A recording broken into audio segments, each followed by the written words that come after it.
아멘. 하나님께서 오늘 저희들에게 허락하신 말씀은 빌립보서 3장 13절부터 15절까지 말씀입니다. 저희들 한 목소리로 함께 봉독합니다. 내가 이미 얻었다 함도 아니요 온전히 이루었다 함도 아니라 오직 내가 그리스도 예수께 잡힌 바 된 그것을 잡으려고 달려가노라. 형제들아, 나는 아직 내가 잡은 줄로 여기지 아니하고 오직 한 일, 즉 뒤에 있는 것은 잊어버리고 앞에 있는 것을 잡으려고 푯대를 향하여 그리스도 예수 안에서 하나님이 위에서 부르신 부름의 상을 위하여 달려가노라. 아멘. 이번 주 며칠 전 목요일 날 저희들이 그 시청 공무원들과 함께 만나는 시간을 가졌습니다. 지도 점검도 받았고 이야기도 많이 나누었습니다. 원래는 지도 점검은 오전에 와서 1시간 정도 보고 일찍 갈 생각이셨는데 작년까지는 그렇게 했는데 올해는 우리에게 좀 이야기할 거리가 있어서 9시 30분에 와서 그 이야기를 중심에 놓고 얘기하다 보니까 저랑 제 공무원 두 분이랑 얘기하다 보니까 오전에 벌써 이야기가 시간이 다 끝났더라고요.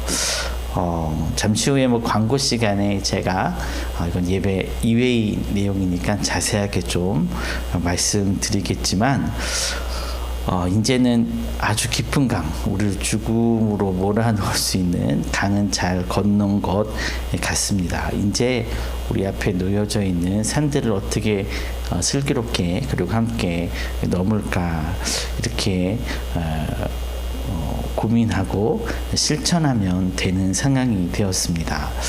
7월에 저희들에게 처음 이런 일이 들려오고 11월 마지막 주까지 며칠 전까지 속이 뭐가 꽉 막혀 있는 기분이었는데 그것이 쑥 내려간 기분입니다.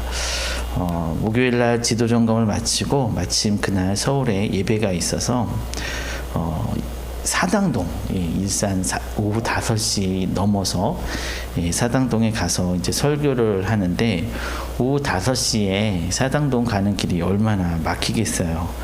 그런데 하나도 짜증이 나지 않더라고요. 사실 여전히 해결되지 않은 일들이지만 그래도 하나씩 이렇게 넘어가다 보면 결국 목적지에 도착하지 않을까 싶습니다.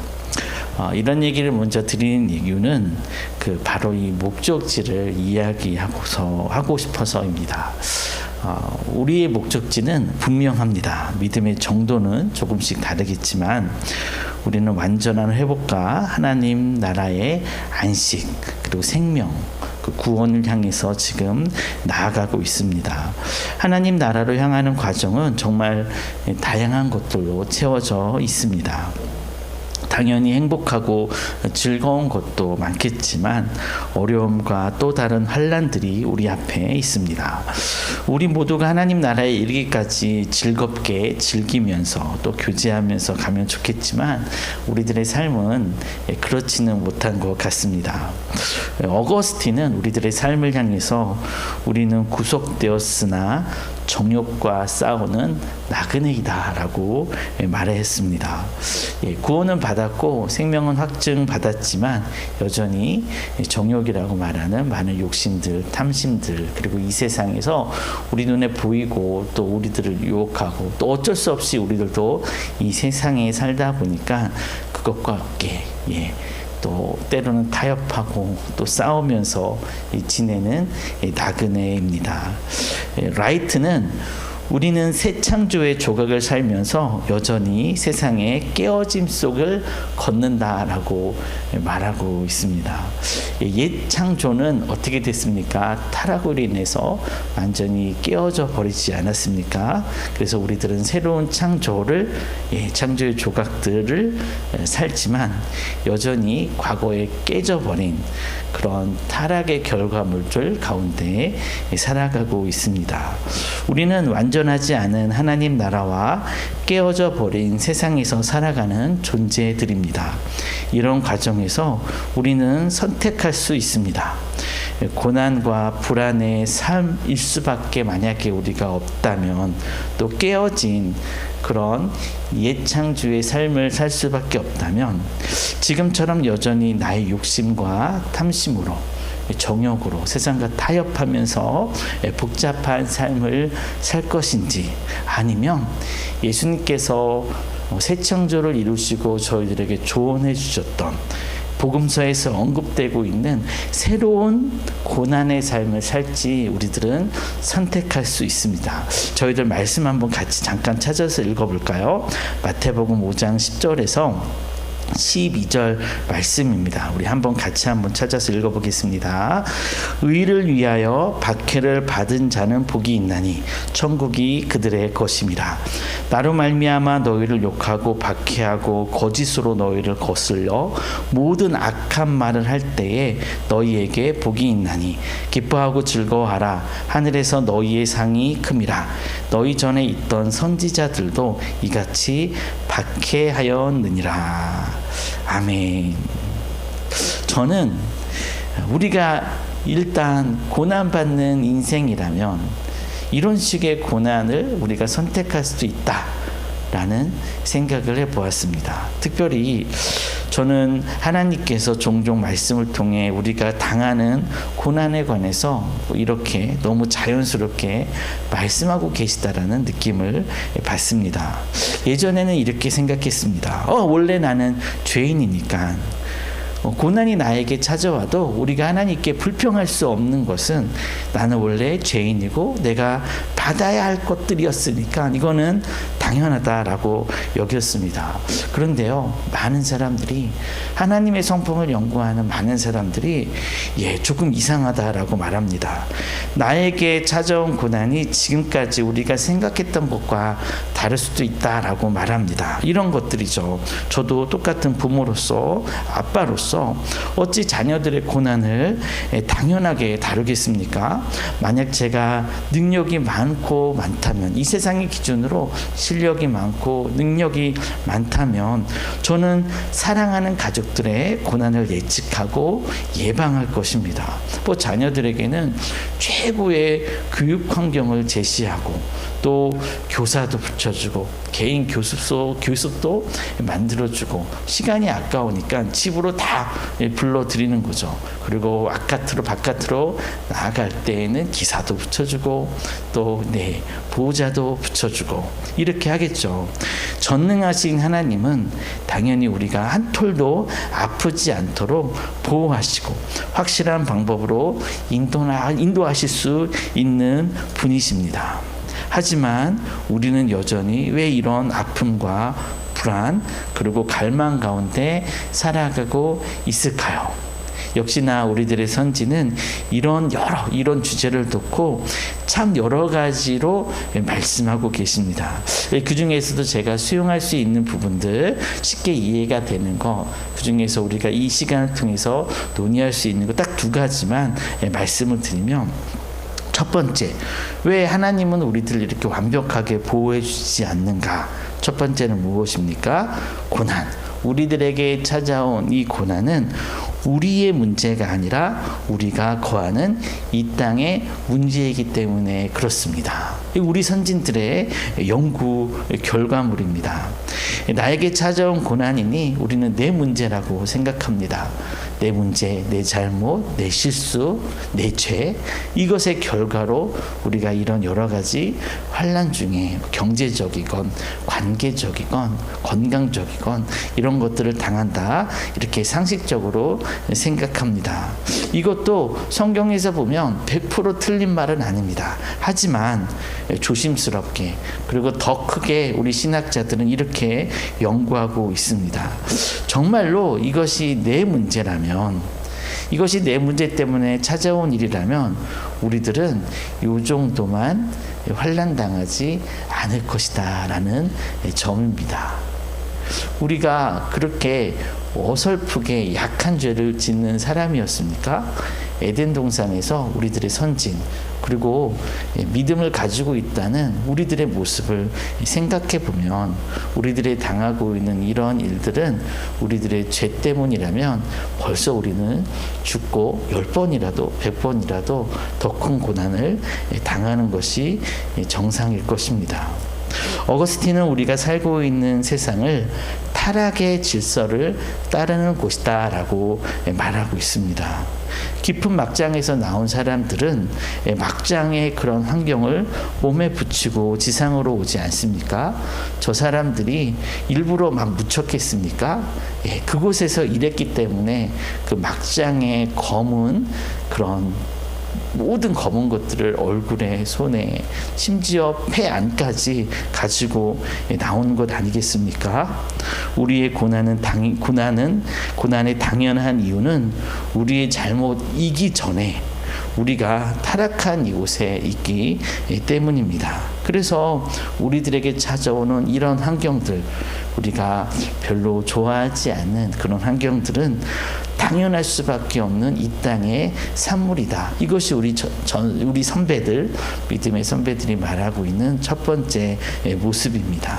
그리고 한 가지만 더 영적으로 신학적으로 살펴보면 우리의 고난은 자녀이자 동행입니다 라고 말하고 있습니다.